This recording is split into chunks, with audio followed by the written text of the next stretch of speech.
नमस्कार दोस्तों, जय श्री कृष्ण। मेरे YouTube चैनल मायरा बॉयज़ में आप सभी का हार्दिक स्वागत है। आज मैं पुरुषोत्तम मास की अध्याय 18 लेकर आई हूँ। पुरुषोत्तम मास के अन्य दिन की कथा मैंने अपने चैनल पर बना रखी है। मेरे चैनल पर जाकर उन वीडियोस को आप देख सकते हैं और सुन भी सकते हैं।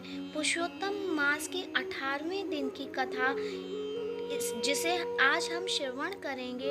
18वें अध्याय में आज मैं आपको बताऊंगी भगवान का सुदेव को अमोघ वर देना तथा धनु मुनि की कथा का वृतांत बताया जाएगा, जिसे आज हम श्रवण करेंगे। बोलो पुरुषोत्तम मास की जय।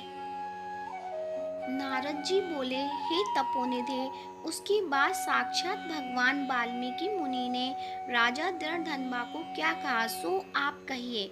श्री नारायण बोले, वह राजर्षि दृढ़धनबा अपने पूर्व जन्म का वृतांत सुनकर आश्चर्य करता हुआ मुनि श्रेष्ठ वाल्मीकि मुनि से पूछता है, हे ब्राह्मण, आपके नवीन नवीन सुंदर अमृत के समान वचनों को बारंबार पान कर भी मैं तृप्त नहीं हुआ, इसलिए पुनः उनके वृतांत कहिए। वाल्मीकि मुनि बोले, हे जगतीपते, इस प्रकार उस ब्राह्मण के विलाप करते समय गर्जना से दसों दिशाओं को गूंजित करता हुआ असमय में होने वाला मेघ आया, पर्वतों को कांपने के समान तीक्ष्ण स्पर्शों वाला वायु बहने लगा और बिजली अत्यंत चमकती हुई अपनी आवाज से 10 दिशाओं को पूर्ण करती हुई इस तरह 1 मास तक वृष्टि हुई, जिस जल से पृथ्वी भर गई, परंतु पुत्र शोक रूप अग्नि के ताप से संतप्त वह ब्राह्मण कुछ भी नहीं जान सका, ना तो जलपान किया और ना ही भोजन किया। केवल हे पुत्र इस प्रकार कहकर विलाप करते हुए ब्राह्मण का उसी समय जो मास व्यतीत हुआ वह श्री कृष्ण चंद्र का प्रिय पुरुषोत्तम मास था, सो न जानते हुए उस ब्राह्मण को पुरुषोत्तम मास का सेवन हो गया।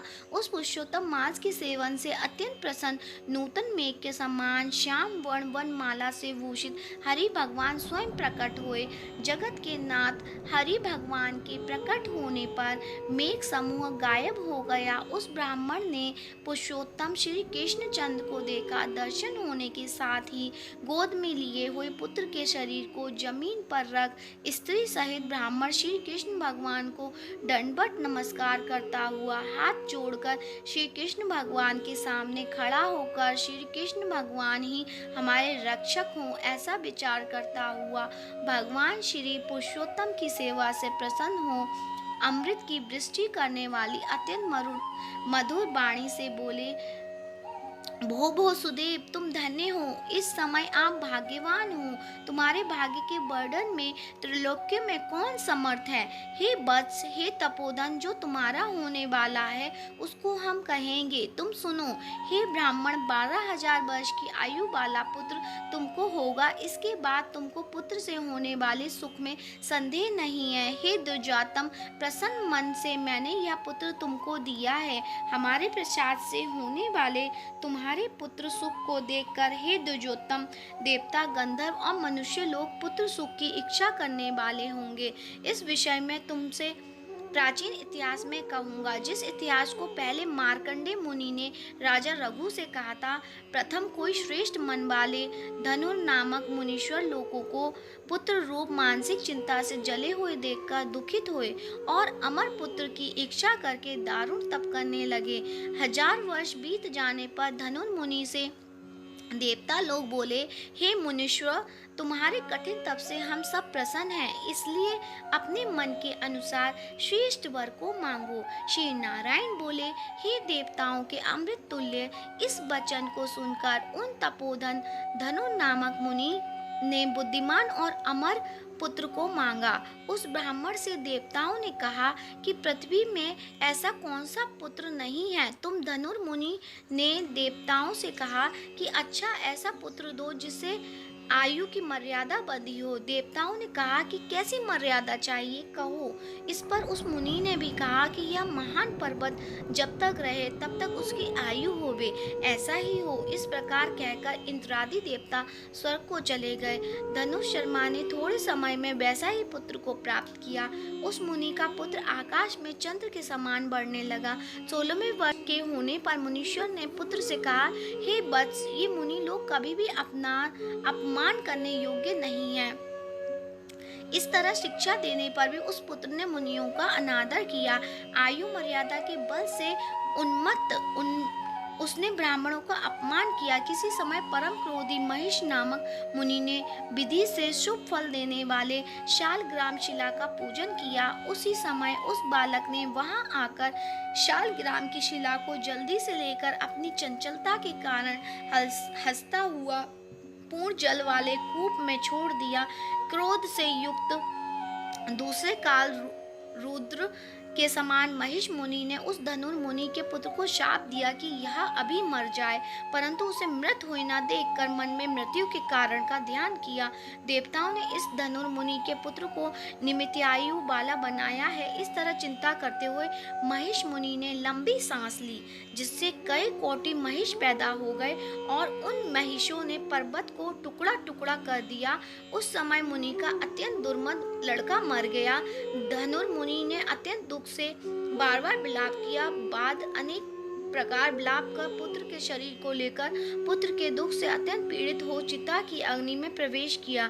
इस प्रकार हठ से पुत्र प्राप्त करने वाले कहीं भी सुख को प्राप्त नहीं पाते हैं। हे तपोधन, गरुड़ जी ने यह जो पुत्र दिया है, इससे संसार में तुम प्रसन्नीय पुत्रवान होगे। हे अनद, मैंने प्रसन्न होकर पुरुषोत्तम मास के महात्म्य से इस पुत्र को चिरताई किया है, यह तुमको सुख देने वाला हो। पुत्र के साथ सर्वदा गृहस्थ आश्रम के सुख को भोगने के बाद तुम ब्रह्मलोक को जाओगे। वहाँ उत्तम सुख देवताओं के वर्ष से 1000 वर्ष पर्यंत भोगकर पृथ्वी पर आओगे। हे द्विजोत्तम, यहाँ तुम चक्रवर्ती राजा होगे। दृढ़धन्मा नाम से प्रसिद्ध तथा सेना सवारी से युक्त हो 10,000 वर्ष पर्यंत पृथ्वी के राजा का सुख भोगोगे। इंद्र के पद से अधिक अखंड बल और ऐश्वर्य होवेगा। उस समय यह गौतमी स्त्री पटरानी होवेगी, नित्य पति सेवा में तत्पर और गुण सुंदरी नाम वाली होगी। राजनीति विशारद तुमको 4 पुत्र होंगे और सुंदर मुख वाली महाभागा सुशील नाम की कन्या होगी।